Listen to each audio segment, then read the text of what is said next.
हरे कृष्ण दोस्तों, मैं हूं नवीन शर्मा। कैसे हैं आप? माँ कर्माबाई की जयंती की आप सभी को हार्दिक शुभकामनाएं।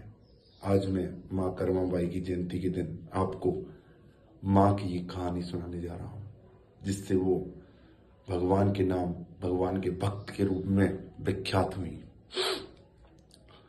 माँ कर्मा जी भगवान जगन्नाथ को अति प्रिय भाव से बजती थी और प्रेम लगाती थी। उनका प्रेम भगवान से बहुत अधिक था।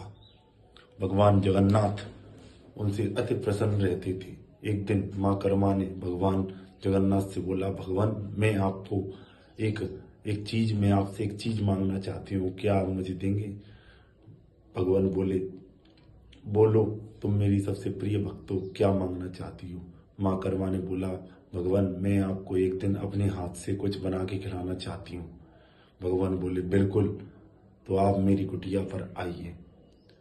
भगवान ने बोला, बिल्कुल मैं कल से आऊंगा। तो ऐसे ही अगले दिन भगवान जगन्नाथ चोरी छुपे अपने मंदिर से निकलकर सुबह सीधा माँ कर्मा बाई के घर पहुंच जाते थे। माँ कर्मा सुबह ही सुबह उठ के सबसे पहले भगवान जगन्नाथ के लिए खिचड़ी बनाती थी और वो खिचड़ी सीधा भगवान को परोस देती थी और भगवान खाकर सीधा अपने मंदिर के लिए चले जाते थे। कई दिनों तक ये प्रक्रिया लगातार चलती रही। भगवान रोज आते रहे, माँ कर्मा रोज उनको खिचड़ी बनाकर खिलाती रही।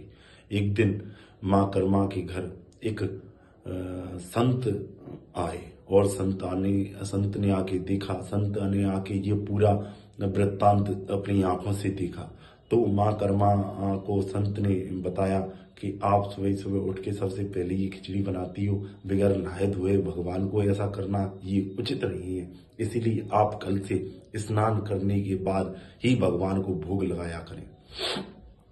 माँ कर्मा ने ये चीज सोच के और अगले दिन से माँ कर्मा वही करने लगी। माँ कर्मा ने सबसे पहले झाड़ू लगाया, उसके बाद वो नहाई, उसके बाद वो खिचड़ी बनाने की प्रक्रिया करनी। जब तक भगवान आ चुके थे, भगवान ने आके वही पूछा, माँ मेरी खिचड़ी कहाँ है, आप मुझे दीजिए। माँ ने बोला, अभी रुको, मैं अभी नहा रही हूँ, नहाने के स्नान करने के बाद मैं आपको खिचड़ी बना के खिलाऊंगी। भगवान बोले, माँ जल्दी कीजिए, मेरा मंदिर के पट खुल जाएंगे तो मुझे लेट हो जाएगा, इसीलिए आप जल्दी कीजिए।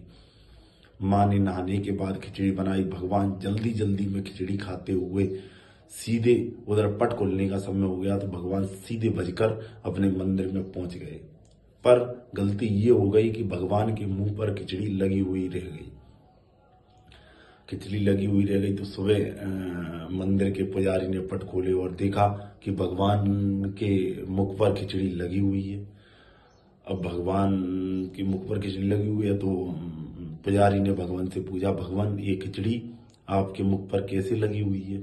कि अरे तुम्हारा एक कोई संत कर्मा के वहां पर गया है और वो उसको विधि विधान से मुझे खिचड़ी खिलाने के लिए बोल के आया है। उस संत को समझाओ कि ये विधि और पूजा और नहाना धोना ये सब जो भी कर्म है ये साधु संतों के लिए है, मेरे भक्तों के लिए कोई वो नहीं है।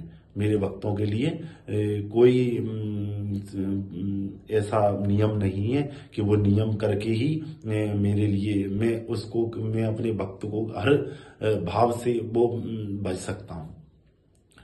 तो दूसरे दिन पुजारी ने उन संत भगवान को समझाया कि आप जाकर कर्माबाई से बोलिए कि वो जैसे भगवान को भोग लगाती थी वो वैसे ही भोग लाया करे, इसीलिए आप अभी जाइए। तो वो संत जो कर्माबाई को शिक्षा देकर आए थे एक दिन पहले, वो दूसरे दिन गए और बोल के आए कि कर्माबाई ये नियम पालन तो हमारे लिए है, आप तो जैसे ही भगवान को रोज खिचड़ी खिलाती थी आप वैसे ही उनको खिचड़ी खिलाया करें।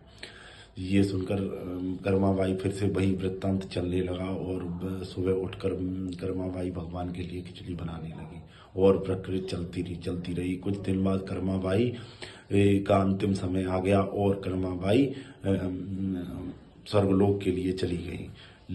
इसके बाद भगवान बहुत दुखी हुए, भगवान रोने लगे। भगवान मंदिर में भगवान को आंसू आ रहे थे। पुजारी ने जाके पूछा, भगवान आप रो क्यों रहे हैं?